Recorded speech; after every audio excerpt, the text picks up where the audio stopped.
Hi, this is Ann Brady, and I'll be discussing sections of my book in A New Beginning, the story of my adoption, life, and service by Ann Brady, illustrated by Eric C. Brady. I'm going to discuss with my service in the military. I'm not going to go over all of it, but I will go over some of it, and I may discuss some of it in another video or live stream at a later date. After I graduated from college at Delphi University with a Bachelor's of Science in Biology and Medical Technology, I had no internship as my college lost its affiliations with any hospitals.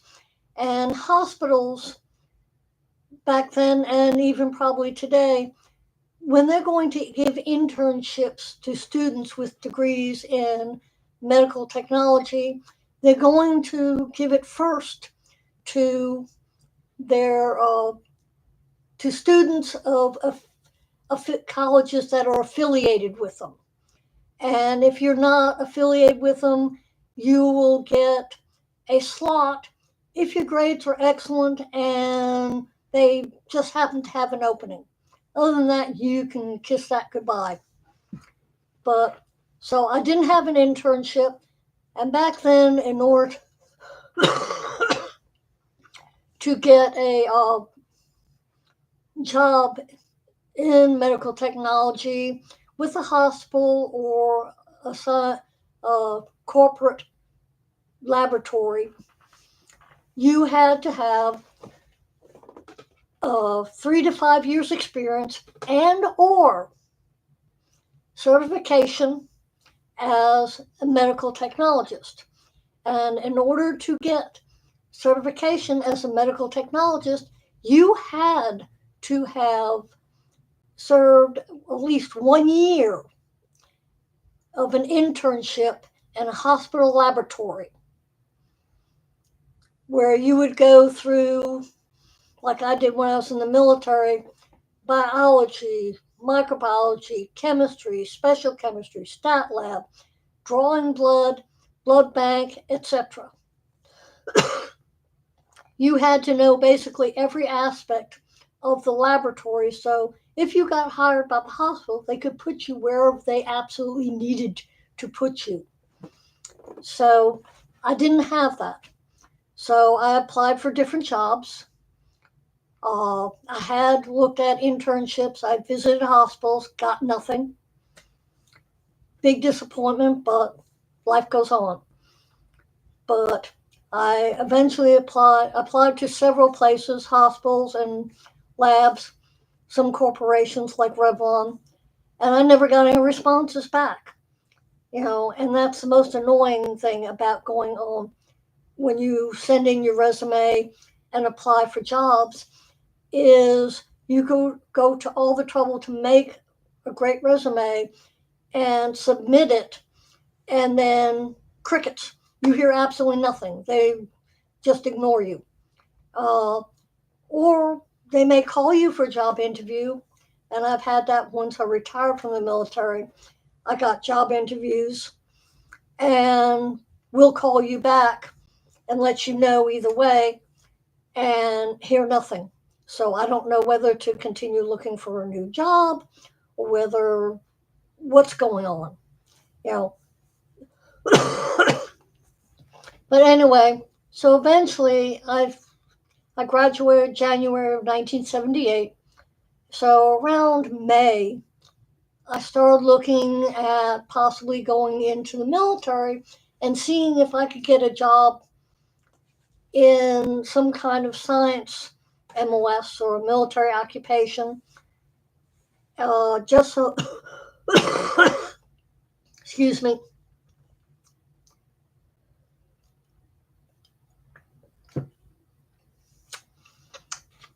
so that I could get some experience so I could get a job when I got out.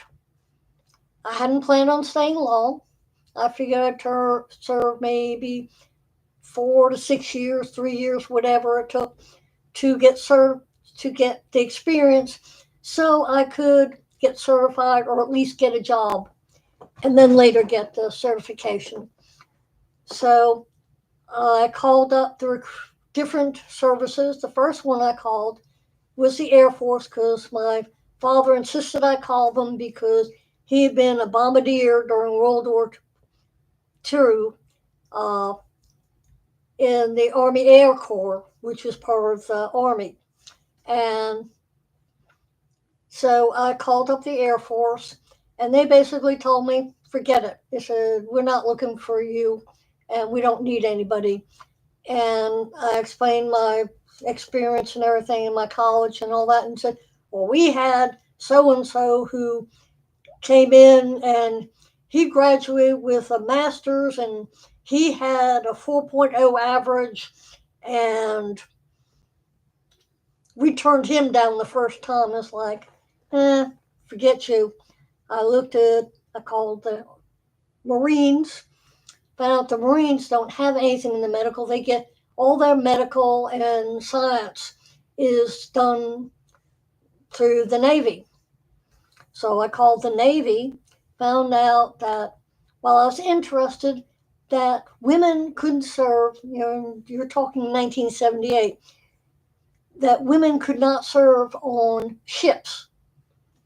So I decided that, well, there's no reason to apply to the Navy because if I can't be on a ship, why would I be in the Navy? I mean, that's the whole idea, at least to me it is to go to sea, not be stuck on land. If I want to be stuck on land, I'll join the Army. So I called the Army recruiter and I went and visited him and we discussed. I told him what I wanted, something in science, you know, laboratory or research, I don't care. Whatever you have, if it's in science. And so he said, well, first you have to take the ASVAB. And so I took that test, and basically it's a vocational battery test. And you take a general test, and then they question you on different things to see how you, how good, whether you be a secretary, could be a secretary, or in finance, or science in a science subject, or whatever. And so I took the ASVAB. I scored 130, and from up until 1980, the military said that that was considered your IQ, was the 130, or the general test score was your IQ. I don't know how accurate that is, but that's what they said. They changed the formula after 1980 and they stopped touting it as an IQ test. Well, in the science portion of it, the basic score, the least score you can score in order to get into a science MOS is 90. I got 110.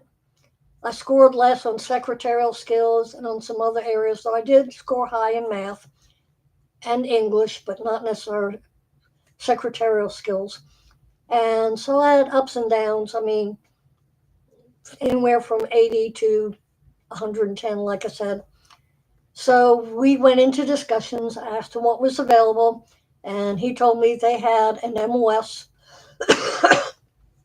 O1 hotel, which was biological scientist assistant, and you would do medical research, and you could be stationed all over the country. Walter Reed, uh, Fort Meade, California. They even had places in Hawaii and other places. And so I got, he told me I needed to get, a copy of my college transcripts and a copy of, make a copy of my diploma. So, and bring that to him so that he could, well, I had to have them, the college, send the college transcripts to him and bring him a copy of my college diploma so that he could submit that to the different Army medical centers and forts that had research centers that did research or science and see who wanted to hire me. And he said once they decide, they would call you up and talk to you. And if you accept, then you have a choice of whether you want to accept the job or not. So I told him I wanted to discuss it with my family first before I did, before I said yes. And he said, "Well, hurry up because it the jobs won't last long." And so I discussed it with my family, and my brothers. Bob had been in Vietnam for a year. He was a ranger.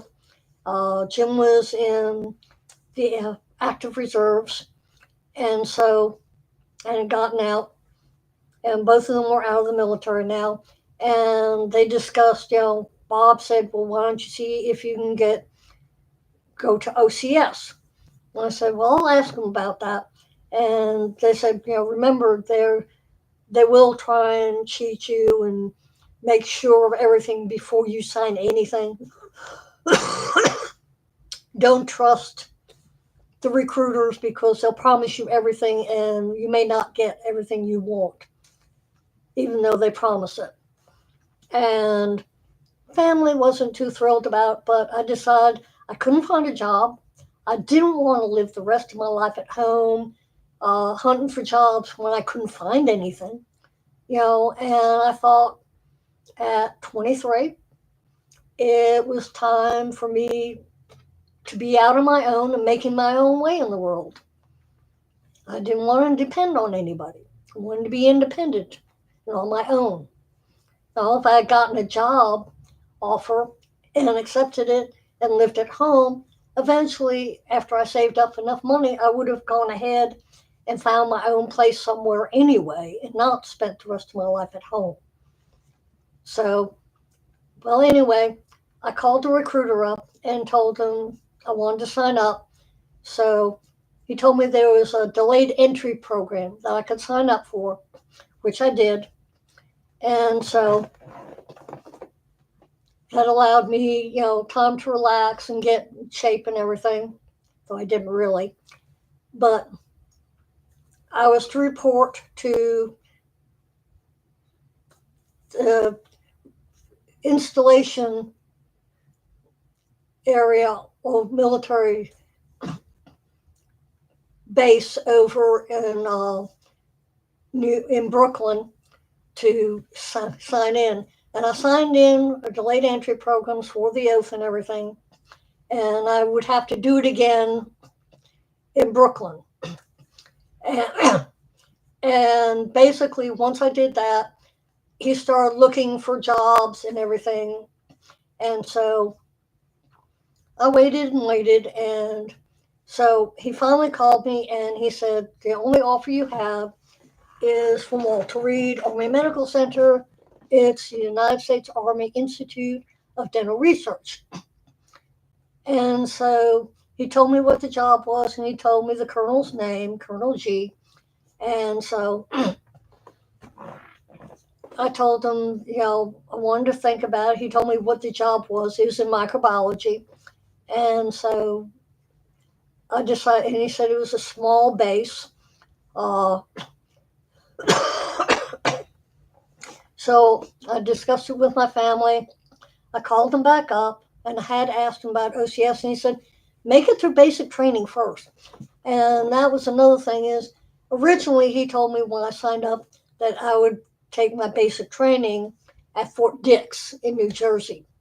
And he called me back up later to tell me that it was impossible for me to do that because they didn't have barracks for women soldiers at Fort Dix, and they didn't have any women. He said I would have to take basic training at Fort Jackson, South Carolina. So I was going to be going to Fort Jackson, South Carolina from July 7th to August 31st when I was supposed to graduate. They later changed the graduation date to September 1st. Because originally I was supposed to graduate from basic training on my birthday. But so I told him I would accept the job.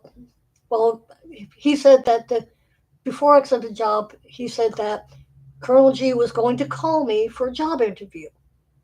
And so I talked to Colonel G, told him what I would like to do, and, some of the courses I took, and discussed what I wanted to learn and everything else. And so we had a good discussion. He called me after he talked to Colonel Gross. And so basically, I had to decide whether I was going to accept it or not.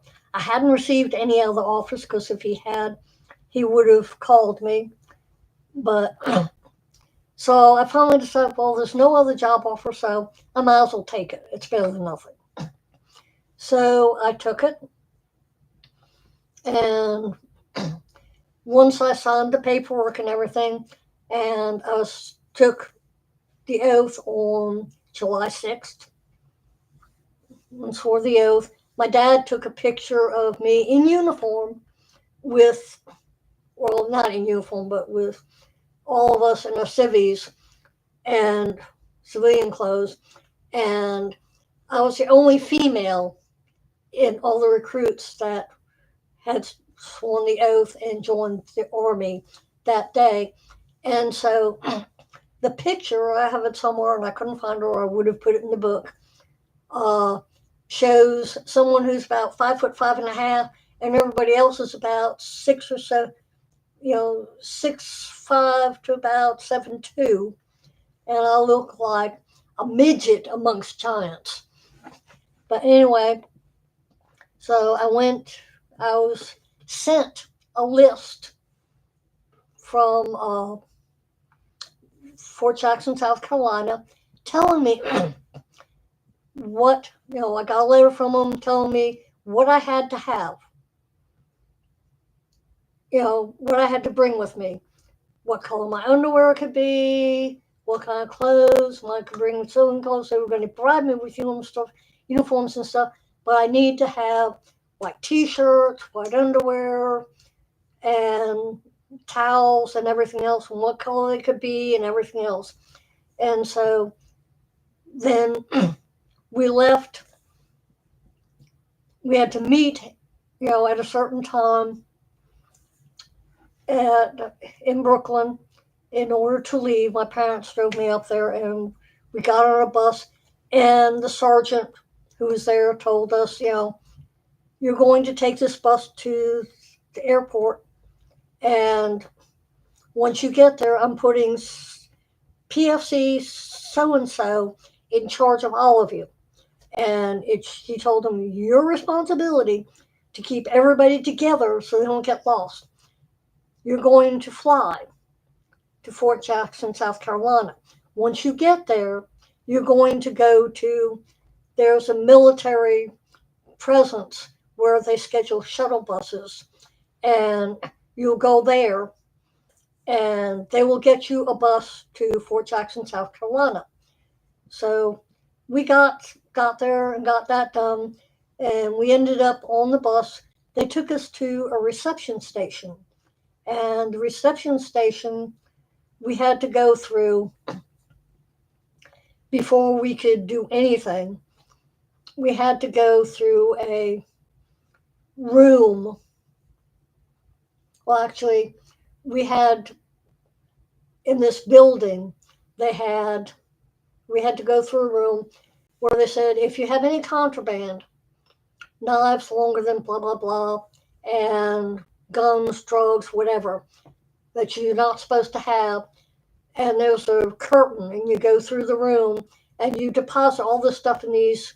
It said, this is your amnesty thing. You put all the contraband in these bins that you have, and nobody knows you ever had it, so nothing's going to happen to you. So, and then you go out on the other side. Well, we were in this reception area, and it was all benches. I mean, hard wooden benches. And so we had to sit down and fill out paperwork, and then they had us hand it back, and then they had us come up, and we had to tell them what our MOS was. And I told them Owen Hotel, biological science assistant. He's looking through the MOS book, and he says, I don't see any. No, you don't. You don't know what you have. I said, yes, I do, because I know what I signed for. And if you don't have the MOS that I signed for, then I don't belong here, and you have to release me. And so he called up to find out, because I told him that's what I signed up for. It's what's on my orders. That's what I'm supposed to be. And so he called up and he apologized to me and said, yes, you're correct. That is what you are. And I said, thank you. And so we had to, the Red Cross brought food in for us, and we had to pay for the food. It was sandwiches and chips and a soda or whatever. And so, but we also had to get a long line. They look at you and say, how many of you all have had all your childhood shots? And so you have to raise your hand. And I did that. And a lot of us did. And it's like, because if you already had all your shots, you don't have to get shots again. BS. We got shot again. And what they were air guns that gave you your vaccinations. And it was an assembly line thing. They said, relax your arms, you'll be fine. Just keep going. And once, as I was going through line, as we were following through, got to this one, and the woman had been busy yakking. She was giving the shots. One's giving the shot, and she was busy talking to somebody and not paying attention. And they had told us to relax, or we would tense up and it would rip our arm. Well, guess what she did? She grabbed my arm and I tensed, and she ripped. It was like about an inch long rip in my arm from her shooting me with the vaccine, because she made me tense. Because she said, "Where did you come from?" and grabbed me, and it startled me, and I tensed. You know, but we had to spend the night sleeping on the hard benches because there were no buses coming to a reception station after a certain time.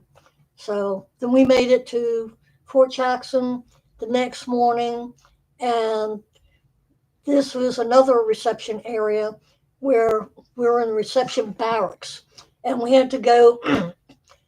We were there for about a week, and basically what they did was they had us go through, well, it was either a week or 2 weeks, I forget which, but what we had to do was we had to go through the different areas, and we had to have a physical. We had already had a physical before we enlisted, but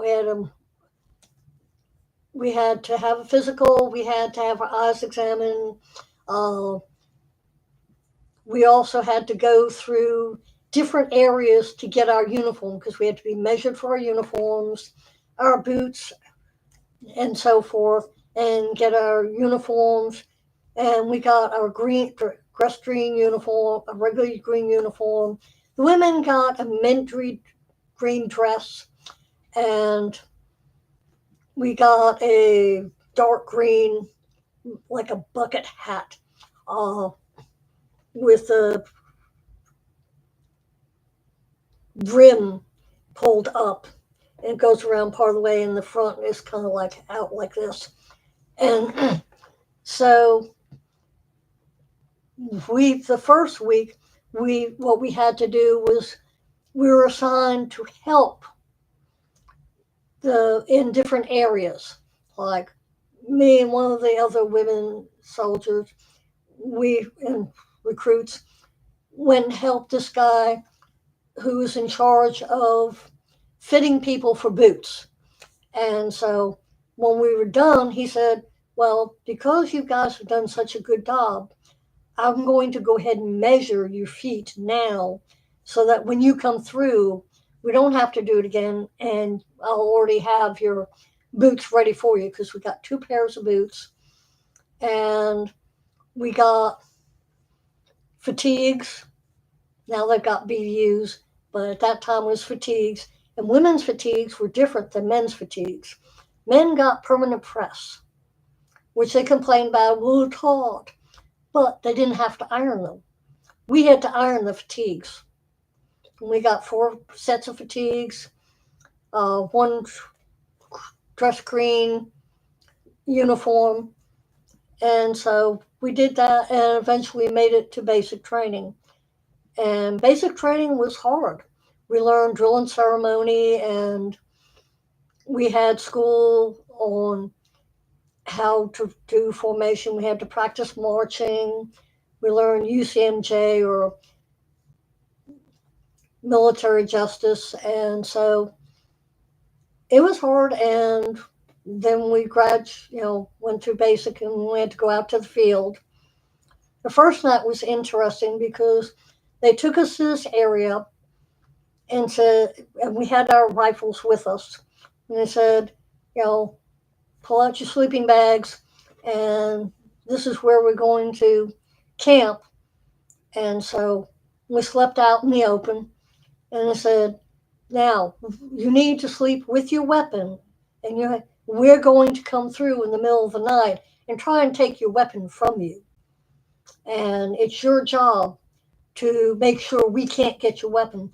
So basically, I wound it around my leg and my arm so that they couldn't get the weapon. But and they got a few weapons, but it wasn't too bad.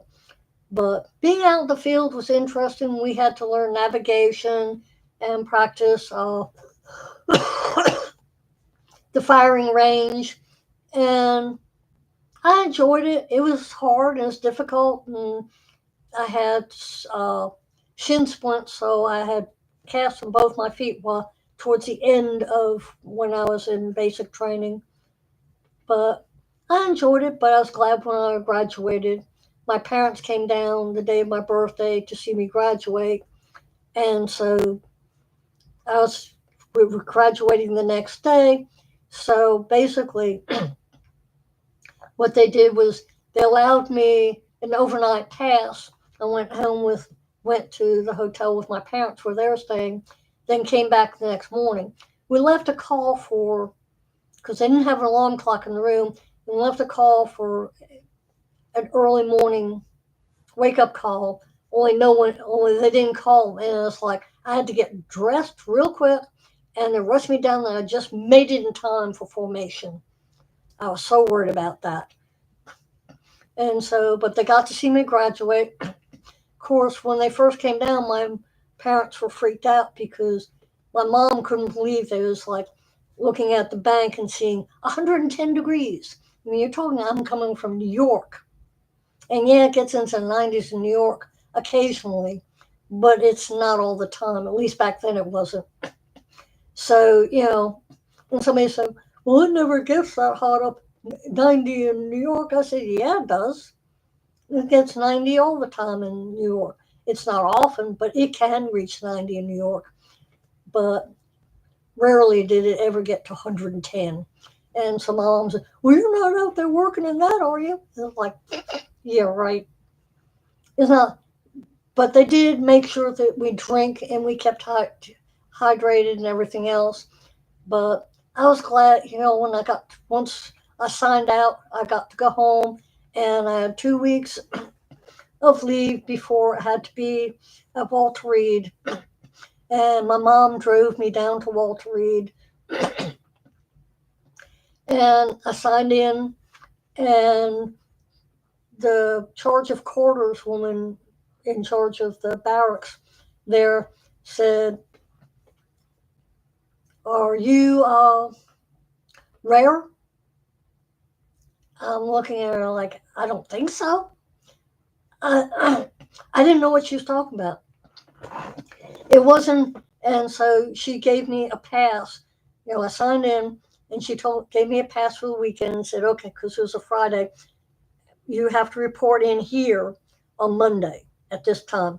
And so my mom and I went to visit my uncle, my aunt and uncle, and my uncle in Washington, in Maryland with my cousins.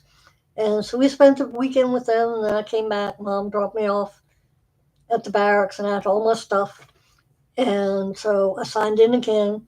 When I finally went into USADR and met everybody, and the sergeant, my NCYC, she was a staff sergeant, and she looked at me and I told her what the CQ said to me, and she said, "Oh, she was asking you if you were from going to be in Walter Reed Army Institute of Research." I said, "Oh, I had no idea what she was talking about. I thought she was asking if I was a rare individual." But anyway, that's enough for now. And I hope everybody has a great week and happy hump day.